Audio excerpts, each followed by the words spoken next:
Hey guys, so really quickly before I start this video, I do want to say that I've noticed that all my previous videos have been more on like a serious topic. And so I guess I kind of feel like switching it up and doing something a bit more fun this time. And so with that said, I actually kind of want to use this video to talk about my experience of how I became a 3D animator. Because one thing I've mentioned in one of my previous videos called Finding What You Want to Do in Life, I basically talked about how I found what I wanted to do in life, which was basically doing 3D animation. Because the thing is, I actually have a job right now in the 3D animation industry, but I never really exactly said how I got there. And so I kind of want to use this video as a way to talk about like the steps that I took that led to me getting my first job. And so with that said, if you haven't already, I would actually recommend going back and rewatching that video. But if you don't feel like watching the whole thing, then I would say you can like skip to the end where like I ended on the note about how I attended an animation school because this video is basically going to continue from that point on. But with that out the way, if you're interested in seeing the type of work that I've done, I actually have a portfolio on both ArtStation as well as LinkedIn. And so if you're interested in seeing that, I'm going to put that in the description. And if you're also interested in being able to enter the industry, I would really recommend also making a portfolio so you can show people what you're capable of doing. And so with that said, I want to go into one of my first points for this video, which was actually something that was recommended to me by my school. And I was basically to visit studios that are in your area. Because what happened for me was I attended a workshop at my animation school where they basically brought in a special guest. And this person was basically an industry veteran who recommended me and the other students to like visit studios in our area, like in person. And they recommended this approach to us because it makes the interaction more personal for the people working at these studios. And it also helps like make your face more familiar when they start hiring for positions in the future. And so when they told us this, I basically ended up writing down a list of like all the studios I could find in my area. And this involved anything with games, TV, or even movies. And so as I wrote down all the studio names, I basically also wrote down any type of contact information from a phone number as well as an email address so that I can basically like try to contact them and ask for like a tour. And I'm really glad I did that because it actually did work and I was able to meet like a ton of cool people working at these studios. And the awesome thing about it is that even if I didn't get a job working at these studios, the people working there actually told me about private networking events that I can attend. And it was really through these I was able to meet a ton more creative people. And it just left me feeling really inspired and motivated to try to enter this industry. Now, one thing I do want to say that my school actually also mentioned to me as well, when you do this, don't go in with the expectation that you're going to get a job out of it. Because the thing is, when you're talking with someone and the only thing that's on your mind is trying to get a job, it can be really obvious to them that you just do not care about them. Because when you do that, it makes the conversation feel really fake. And honestly, it's going to make them less likely to want to help you out. And so, one thing I would recommend is when you do this, genuinely try to know the people that you're talking with. And then, if you feel like you and the people at the studio connect really well, then you can try talking about like ways that you can join a team.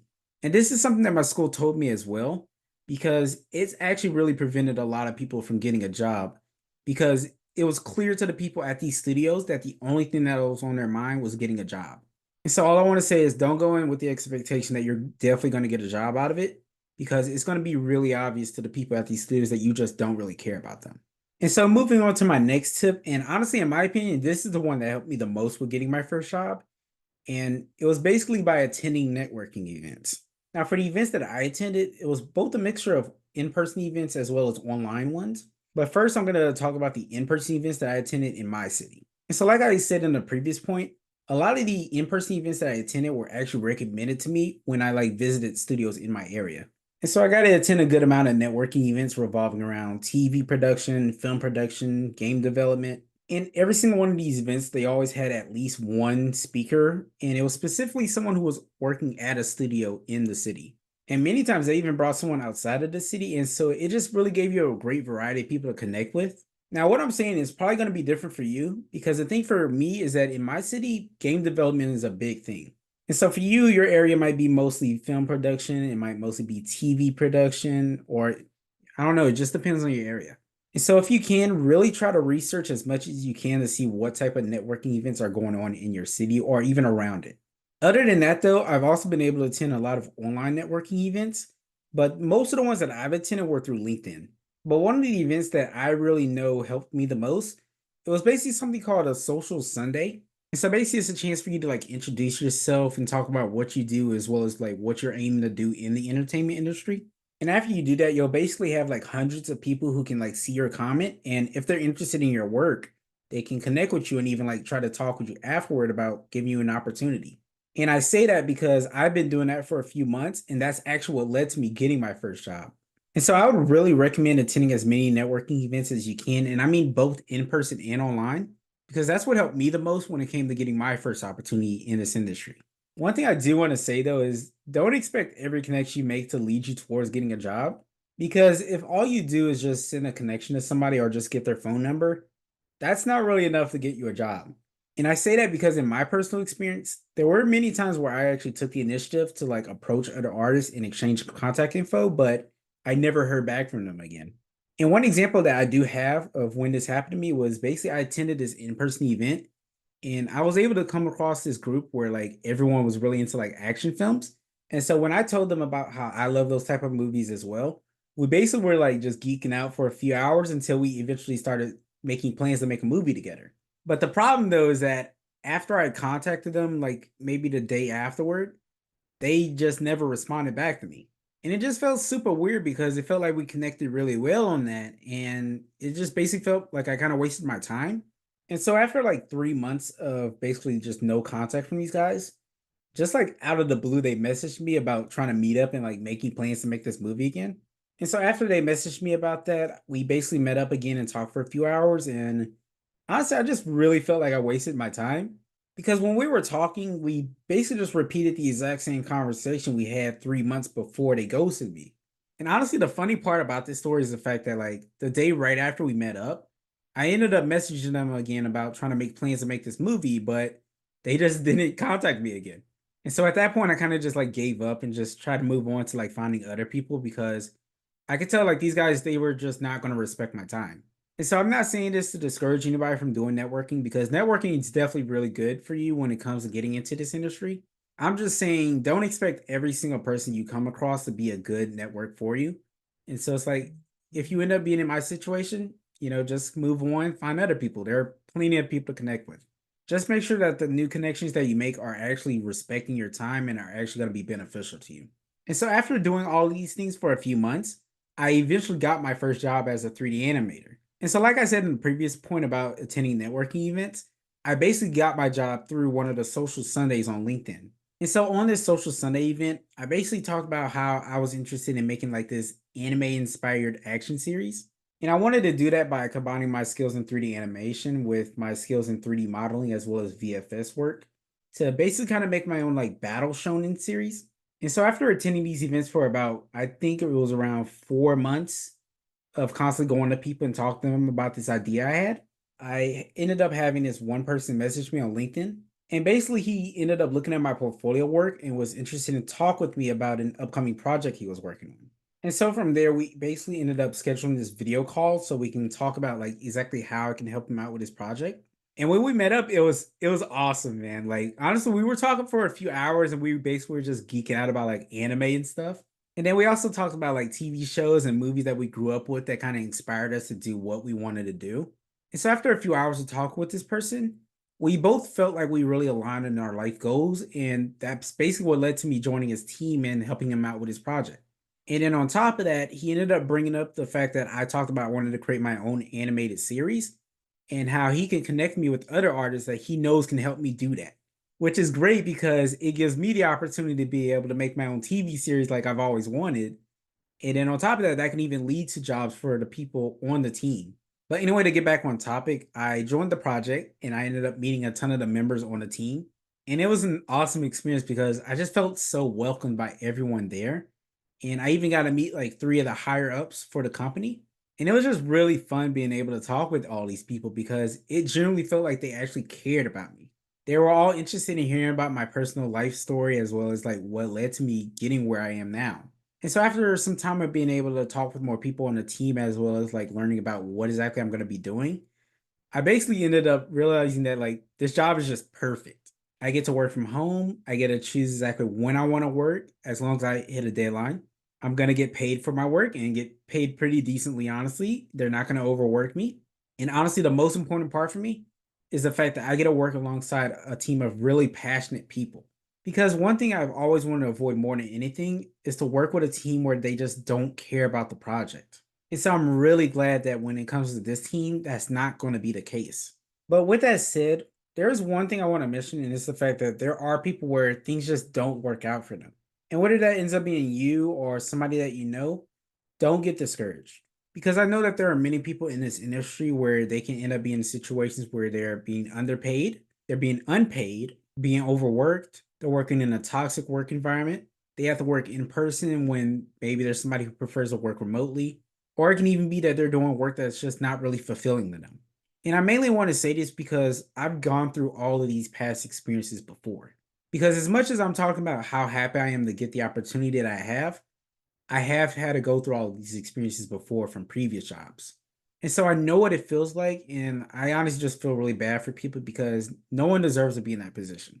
And so if you're someone who's in that type of position, just try to work with the best that you can until you can find something better. And don't feel ashamed if things aren't as good for you as they are for someone else, because honestly, things might not be as perfect for them as you think. And I mainly want to say this because I've actually gone through a personal experience where I got a position that was similar to what I'm doing now, but what was required for the job, it just was not worth it. About a year ago from now, I ended up receiving a job offer from somebody that was actually pretty similar to what I have now. They were going to allow me to work from home. I was going to choose whenever I wanted to work. And honestly, the pay was really good. And when the person told me about the project that they had in mind, I was super excited to work with them. And so I was basically trying to learn anything that I could do to help. But despite how good it sounds, I realized after some time that the project, it was really going to force me to go against who I am as a person. And so when I started working on the project with them, I realized I was going to spread a message that honestly I felt was really offensive to certain groups. And it was really something that I didn't agree with at all. And so I was trying to make that clear to the person who was in charge of this project. But the problem is that after I did this, I realized that the person I was working for had a really, really short temper. And so after this happened, they started being a lot more negative about things that I wasn't doing right. And even if it wasn't something that I did wrong, it could have been over something like I didn't believe the same thing as them. And so now they kind of like take it personally. And so after about 2 months of trying to work it out with this person, I basically just gave up and just left the team. Because despite the great benefits I would have gotten from that job opportunity, it was not worth sacrificing my health. And I definitely can say I don't regret making this decision because after telling the person I was going to leave the team, they basically took that chance to kind of like vent out all their frustrations out on me. Like they were constantly trying to tell me about how great of an opportunity that this is that I got and I'm about to let go and how they can guarantee I'm going to regret it. And after that happened, it made me feel really confident that I made the right decision because it's like if you feel this way this early on, there's no way this thing was going to work out. And so after I left the team, I just ended up looking for other job opportunities that I could find. It ended up taking a whole year where I just couldn't get any opportunities. But considering what I got now, I can definitely say I don't regret my decision because now what I have is pretty similar to what I was going to get back then, but it's not in a toxic workplace this time. And honestly, I can say it was worth it because it really helped me prevent myself from getting stuck in a position that I would have hated. And now I'm in a position where I can work a job that I really love. And so the reason I wanted to give that example of what happened to me is to say, if you're somebody who's feeling jealous of somebody else who has a job in the industry, just know that many of them are probably not as happy with their position as you think they are. Because despite how much a lot of people like to highlight the successes in their life when it comes to like the type of job opportunities that they get, a lot of them are not really very honest about the downsides when it comes to the work that they do. Which is why I mentioned in a lot of my previous videos that a lot of the people, they're really unhappy in their positions and they're just not being honest about that. And so I know for other people, it can be like a tricky situation, like for me, where like I have bills to pay. The only thing that I'm saying is that if you feel like being in this other person's position is just going to magically solve all your problems, I'm only seeing that it's not as simple as that. Because despite how great they try to make their lives sound on social media, a lot of these people are honestly really unhappy in their jobs. And so, to some extent, you honestly might be lucky to not have the job that they have because now you're in a position where you're still open to opportunities and might find one that honestly fits you better than what they have. And again, the only reason I'm saying this is because I've been on both sides of this. So I know what it feels like to be the person where you're so desperately in need of a job, but at the same time, you have a job that you just absolutely hate. All I'm saying is just be mindful of the fact that it might honestly be a good thing for you that you're not in their position. Because based on personal experience, The last thing you want to do is get yourself stuck in a position that you're unhappy with, and then end up being stuck in that position because of the comfortability it gives you when it comes to either money or maybe flexibility when it comes to how you can work. It's just not worth the unhappiness, which is why I'm really thankful that I listened to myself about how unhappy I was at that job, which allowed me to leave it. And now, because of that, it led me to finding a different opportunity that honestly better suited what I wanted for my life. And it just makes me way happier. And all I'm saying is just make sure that you do the same with whatever opportunities that you can find, because I promise you in the long term, it really is worth it. And so with that said, that's everything I wanted to say for this video. So I really hope somebody got something out of this. And so if you're somebody else who's also interested in being a part of this industry, feel free to ask any questions that you have, and I'll try to help as much as I can. And I mainly say it like that because, again, I've only been working this job for 2 months, so I don't have a lot of experience, but I still want to help people as much as I can. And like I said at the beginning of the video, if you're somebody who's interested in seeing the type of work that I've done, I'm going to be linking my portfolios in the description as well as maybe my Instagram, because I'm pretty interested in starting to post there soon as well. But that's everything I wanted to say in this video, so I really hope you guys enjoyed, and I'll see y'all later.